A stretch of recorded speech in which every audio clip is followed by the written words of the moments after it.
pamilya, idamay nyo na pati kapitbahay nyo at samahan kami sa Kulitan Time dahil masaya dito sa Ako ramdam na ramdam ko ang saya ng mga katiktropa dahil isa sa kanila ang pwedeng mag-add to cart ng swerte sa Double o Puno! Pero triplayin pa natin ang saya dahil may tatlong tiktropang makiki-happy time today. Let's welcome Kaloy Tingkongko, Ina Evans, and Andre Ason!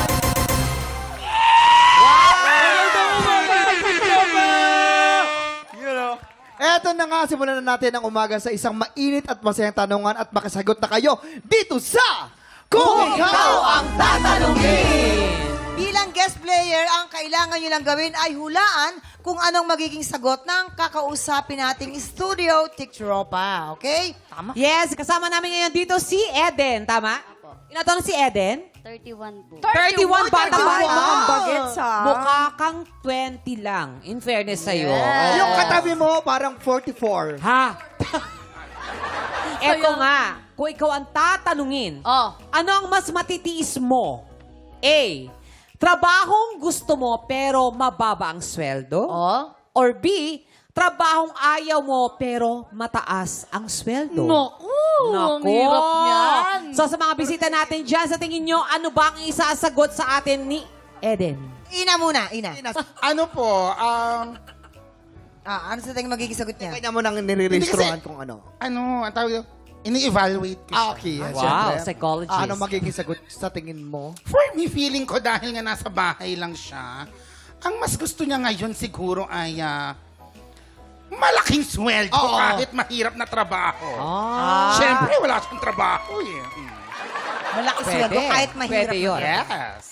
Anjay naman. Jay? Para Sa akin naman, feeling ko letter A. Kasi nakikita ko parang happy naman siya ngayon eh. Ayan o, parang masaya naman siya sa ginagawa niya. di ba? Tama. Kaloy. Yes, sa akin, letter A din, yung gusto niyang trabaho pero mababa ang sahod. Kasi si ma'am ay, sabi niya 31 years old lang siya, di ba? Yes. At sabi rin natin, bata pa yung 31. So yung mga bata usually pinapairal emosyon. So gugustuhin niyang magstay sa masaya siya. Ayan. Tama. Eto na, Eden. Kung ikaw ang tatanungin, ano ang sagot mo? Eden! Trabahong gusto mo, pero mababa ang sweldo. Pa-explain naman, Eden, bakit yan ang naipili mo? Kumbaga, nag-umpisa ako sa maliit, pero gustong-gusto ko yung trabaho ko. Tsaka yung papasok ako na alam ko yung mga katrabaho ko is, masayang kasama. Yes. Hanggang pag-uwi. Alam ang work mo dati? Ano po, dicer po. Dicer. Alam mo yung dicer? Ano yung dice? Dicer, yun ba yung Sa mall po. Yung dice, yung parang bara-bara. Yan o, ginaganon siya, inaalog siya ng boss niya, tapos Hindi. ginaganon. Hindi yan. Color game pala sa amin yun, color game. Mga Natry ako promodizer. Sa ano yan? Sa mall, sa grocery, Sa mga bahay. nag-aayos ng mga kung ano. Yan ang sinasabi natin na mag-upisa ka sa mababang sweldo, pero gusto mo yung ginagawa mo. At the same time, pag tumagal ka na niya at pag maganda performance mo, Pwede ka mag-demand. mataas ang sahod at saka yung posisyon. Oo, tsaka- so promotion naman Tsaka yun. aanhin mo yung yung mataas yung sahod kung hindi ka naman nag-e-enjoy. Di ba, Alina? Sa Tama. Oo, tama kayo Dapat mas dyan. mahal mo yung ginagawa mo. Pero kayo, Ina, Kaloy at Anjay, simulan natin sa iyo, girl. Pinagtulungan ako ng mga kasama kong lalaki. For me kasi Ay, may iyak. Wag ganun. Kasi dumaan yung panahon na mambaba din ng trabaho ko. Pero yung sweldo ko, iba yung kumukuha. So, Yun naman pala.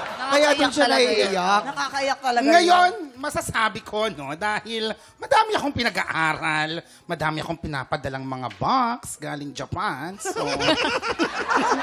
pipiliin ko na siguro yung trabahong kahit di ko gusto, pero malaki yung sweldo. Ay, mag-iipon. Practical. Mahalaga, marangal. At the end of the day, practicality is the key to survival. Yes. Ikaw naman, Tama, at Anjay. the end of the day is letter Y. Ikaw, Anjay. Ako, pipiliin ko yung trabaho na hindi ko gusto pero mataas ang sweldo. Bakit naman? Para sa akin, Bakit? Ayan. Ako, mag-iipon muna ako para pag nakaipon na ako, tsaka ako lilipat sa trabaho na gusto ko. Ikaw, Kaloy. Strategy. Well, actually, yung sagot ko kanina, based on my own answer. Follow your heart, emotions palagi. Doon ako kung saan ako masaya. Kasi at the end of the day, gusto ko umuwi na masaya at kampante doon sa ginagawa ko kahit maliit yung sahod. Tama, tama. Hindi pa tayo tapos mamigay ng blessings. Mga tiktropa, sabay-sabay tayong mag-add to cart ng swerte sa Double o Budol. Susunod na po yan. Dito lang sa TikTok Live!